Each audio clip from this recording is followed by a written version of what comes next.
Aloha, it's Saturday.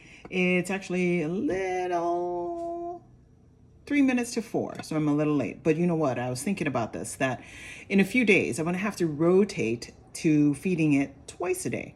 So I'm going to try to slowly move this 24-hour feeding to closer to 4:30, 5 o'clock, which is about when I usually get up in the morning, so that I don't have to get up at 3 just to do this feeding.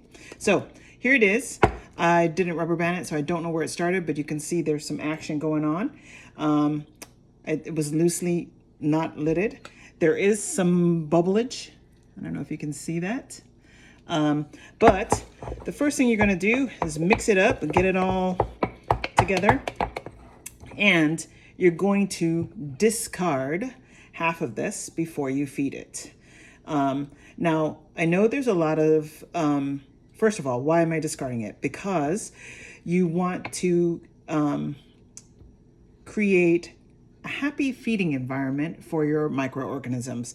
It's like when my green thumb John goes and trims off unnecessary leaves from the tomato plant. It's to focus the feeding to the part of the plant that is actually going to give you fruit. Same thing. We're going to get rid of half of this. I'm going to dump it in this bowl. Don't put it in your sink because it will just gum you up in pronto time. So I'm going to dump half of it in this and then dump it, and then we're going to feed it. So here we go.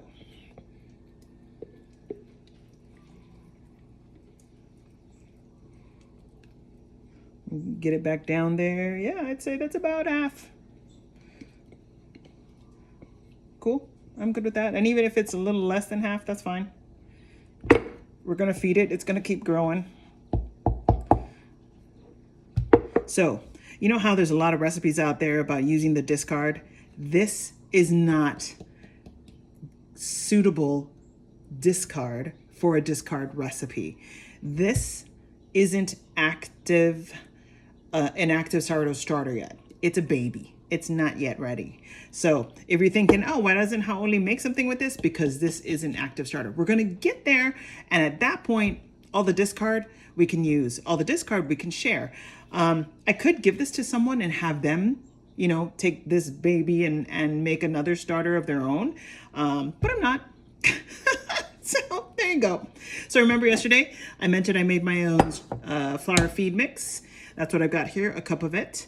And the reason I had to put it in this and not in my scoops is because my scoops are too big for this mouth, which is why I ordered those other jars, because it's a wide mouth.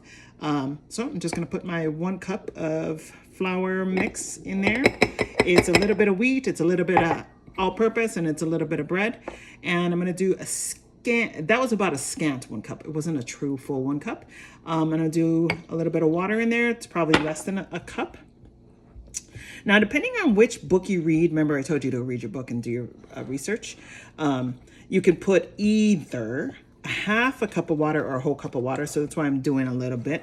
And then I'm going to measure, see what it's like, and then determine if I need more water. Because I can always add water, right?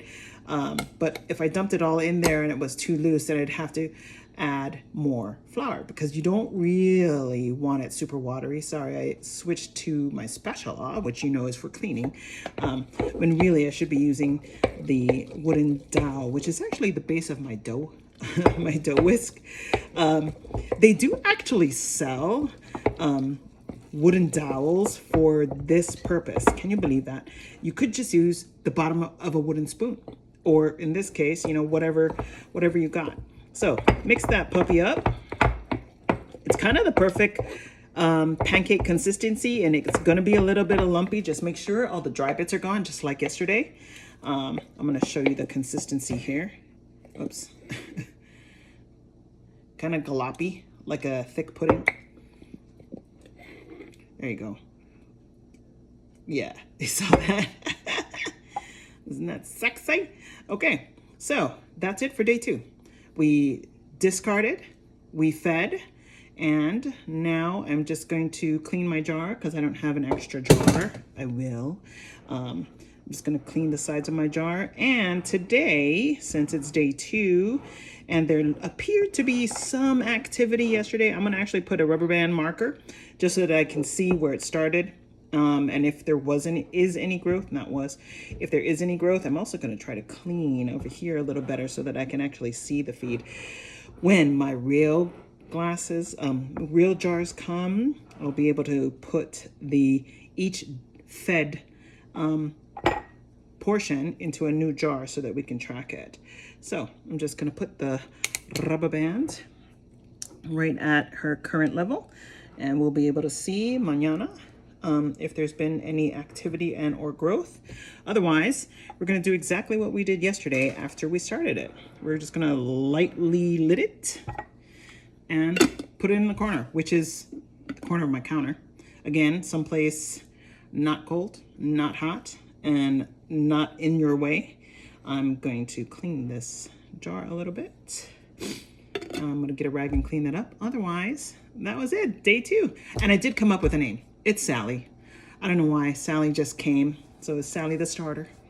Yeah, that's going to be her name for now. Now, if anybody is interested in my discards, hopefully you're near enough that I can give it to you. Otherwise, follow this series and make your own. It really is, so far, that simple.